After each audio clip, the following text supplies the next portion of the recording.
Hey, my cosmic peeps, this is Ju, and I welcome all my cosmic soul peeps to part 1 of a chitty chatter in which we together figure out the ultimative question, why? And yes, there's a part 2 as well, in which we will dive into the very depth of a variety of topics which we can see as placeholders for what is about to come in the future on my channel. I didn't prepare something specific, no questions, no answers at all, just the number 1 announcement of a chitty chatter. But what I have for you is a little poem which I wrote in 2022 for my book Mighty Words in Harmony. So let me put on my screaming yellow glasses, which I love, by the way, and grab my book. Just a sec. Here we go. It says, "It's unique. Your soul. It is unique. Evil spirits, they threaten you, want you to lock them away, your soul, your emotions. Forever they shall remain locked away, sink into oblivion.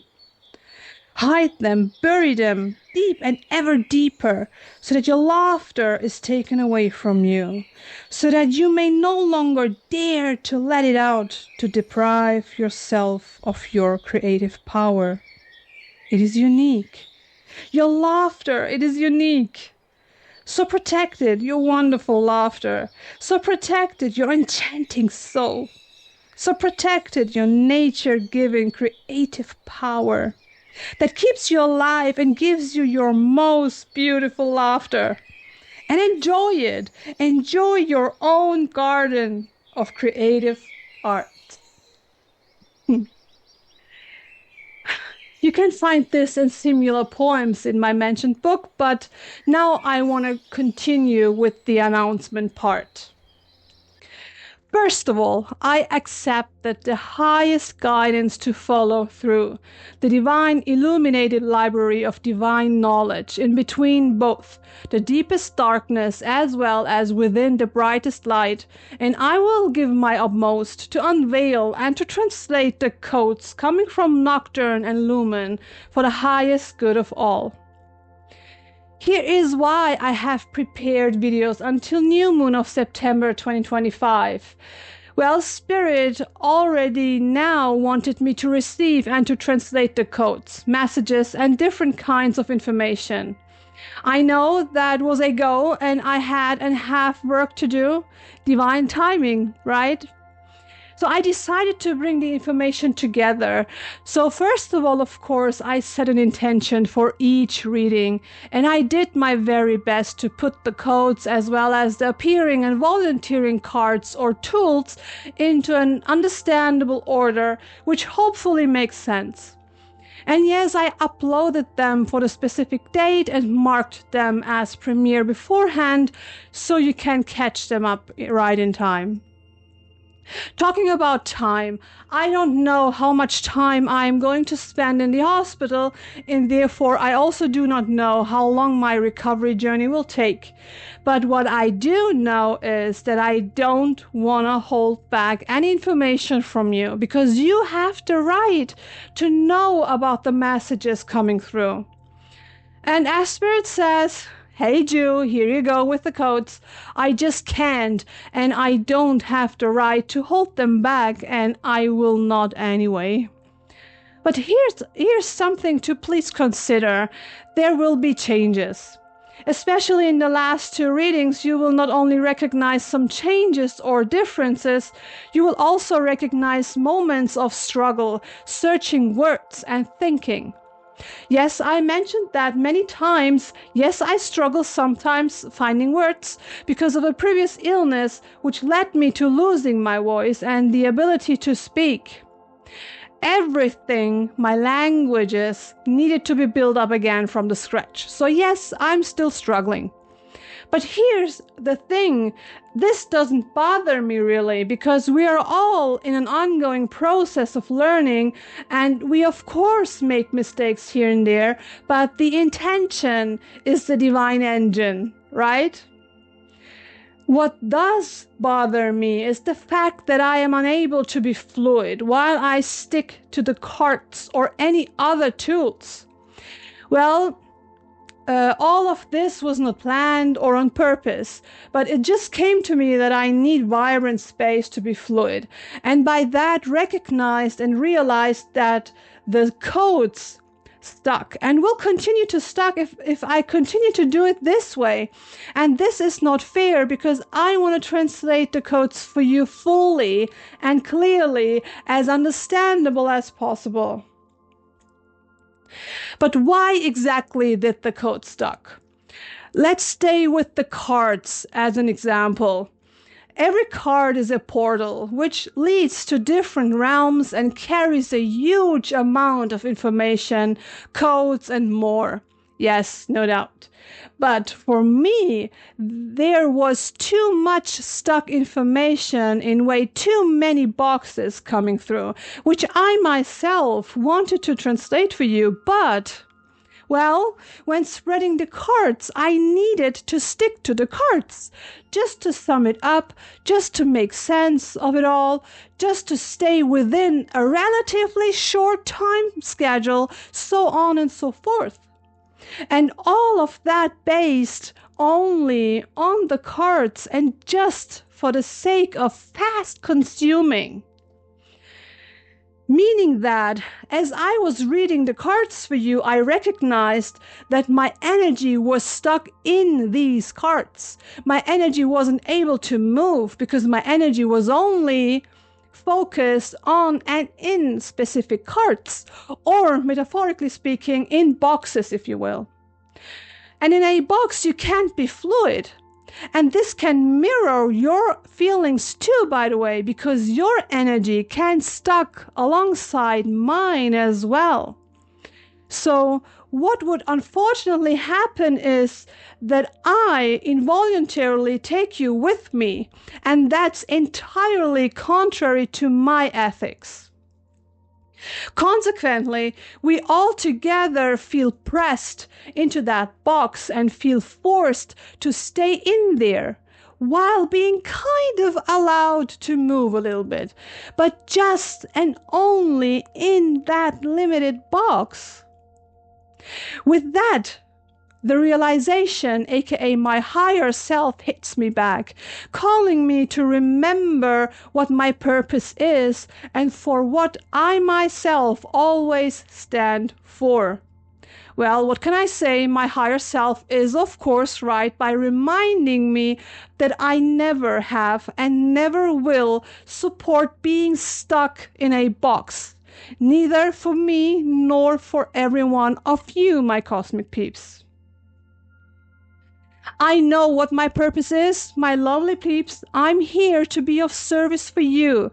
I'm here to help you improving your soul for humanity as well as for the spirit world, to push the boundaries, to lovingly push us out of these limited boxes when needed, to open up horizons, to crack open the veils, to lift curtains, and to show new or other perspectives as well as opportunities. So our soul peeps awake again and can finally join us as well. Wouldn't that be beautiful? And I am here to share the bird's eye view of spirit and act as a bridge in between all existence of time and space, to show that there is not just one way, that we are not players or puppets of someone and are not here to obey to anyone at all, but first of all to carry respect and love, aka what is commonly known as light today, toward ourselves. So we are then able to carry empathy toward human behavior, which can be tough, yes, I know, and all kinds of creatures of nature, spiritual beings, and the whole environment. Then, hopefully, there's a given chance to grow healthily, build healthy opinions, and make healthy decisions. So we grab our divine strength back, because we remember ourselves, by the way, and can hold powerful shields against suspicious forces who permanently are trying to keep us small and push us back into these boxes. Well, how long can your energy survive in there, in these limited boxes? Not that long, right? How long can a flower or any creature survive without water and love? Of course, we can try it or get used to it for a while, but sooner or later, that moment in which your soul will break out will arise. Because our soul's energies are fluid, and they need to be fluid. They hold so much knowledge, light, darkness, wisdom, etc., coming from the source, which a box at a specific point can't hold anymore. Similarly to our avatars on this planet called Earth.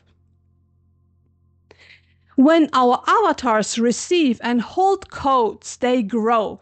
And by growing, they need more and more space for expanding that knowledge. Otherwise, we are not only pressed, but going to be depressed. And this tension is what we commonly and unfortunately feel and observe nowadays everywhere. I could dive way deeper into any topics, and I will, but not in this specific video. This video is just a channel announcement for the changes that are about to come, and it should stay like that. As I mentioned, I created a second part of this video in where I dive way deeper into different kinds of topics. There you can catch a glimpse of how my next videos will look like. So my cosmic peeps, let's sum this up a bit, okay? What can you expect in the future videos? With a clear and overall bird's eye view together, we are going to dive very, very deep into different kinds of topics. And we're going to explore each and every path by lifting veils, cracking up boxes, and clearing any confusing blur. How do we do that?